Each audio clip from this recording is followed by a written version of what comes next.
So, articulation and phonological disorders fall under the umbrella of language disorders. Language disorder is impaired comprehension or use of spoken, written, or other symbol systems. It can affect syntax, semantics, or pragmatics. It also will affect their comprehension and language production. So if it affects comprehension, students' abilities to follow directions are going to be hindered, as well as there will be a lack of participation in class, use of immature language, and issues relating to personal experience or retelling stories. I work with a variety of students on a daily basis. I'm currently in a high school setting. I used to be in an elementary school setting, and I worked with kindergartners. So syntax and semantics, all of that was very, very important at that age, and it was developing.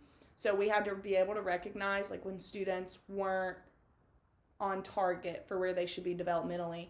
I was able to document and recommend speech services for a couple of my students, and so they were able to get that help. I currently work with a variety of students on the spectrum. So we have quite a few that go receive speech services, and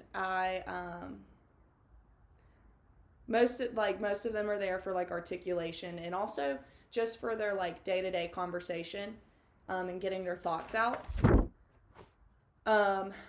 Most of mine don't let their language disorders keep them from participating in class, but it does take them longer to articulate their thoughts. So it's very important that we're patient with them.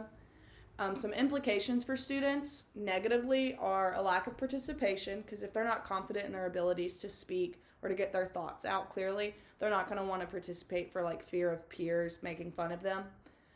There will also be an incompletion due to lack of understanding. So students who don't understand directions, they're either not going to attempt the work, or if they do, it's not going to be done correctly because they don't fully understand it. And then there will be trouble understanding them as a teacher and trouble with their peers understanding them. Ways that we can help them in the classroom as teachers are to use visuals, whether it's pictures, to model. So you can use visual aids to model, or you can actually model it in the classroom. Always repeat directions and notes, and don't say them over in the same way. You want to reiterate it in different ways so it reaches the students' different levels of learning. Allow for verbal responses. I have quite a few students who struggle with articulating their thoughts on paper, so I let them speak and I scribe it for them. This also helped when I had a nonverbal student. So we had to come up with a new way of communicating back and forth, and so we used Google Docs. And so we had a shared document, and I would ask questions and explain things, and he would either let me know that he understood and answered, or he would let me know that he didn't understand, and I would have to come up with a new way of articulating the directions or what it was we were discussing.